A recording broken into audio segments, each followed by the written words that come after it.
மீனும் கிடையாது, மானும் கிடையாது. இதோட பேர் கடல் பசு. இதோட விலை மதிப்பற்றது. யானைக்கு எப்படி தும்பிக்கையோ அது போல தான் இதோட மூக்கும் இருக்கும். இது வெறும் கடல் புட்களை மட்டும்தான் சாப்பிடும். அதனால தான் இதை சீக்கவுன்னு சொல்கிறேன். காலத்தில் கடற்பயணம் மேற்கொண்டவர்கள் இதை தூரத்திலிருந்தே பார்த்துட்டு இதை கடற்கண்ணின்னு நினச்சிருக்காங்க. இது முட்டையிடாது. மனிதர்களை போலவே குட்டி போட்டு பால் கொடுக்கும். ஒரு குட்டி பிறந்த உடனே சுமார் 3 அடி நீளம் இருக்கும். இது சாதாரண மனிதர்களையோ மற்ற உயிரினங்களுக்கோ பாதிப்பை ஏற்படுத்தாது.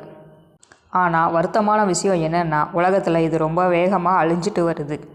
இதை பாதுகாக்கத்தான் இந்தியாவிலேயே முதல் முறையாக நம்ம தமிழ்நாட்டில் மன்னார் வளைகுடா மற்றும் பாக்சலசந்தி பகுதியில் ஒரு பெரிய பாதுகாப்பாக அமைச்சிருக்காங்க.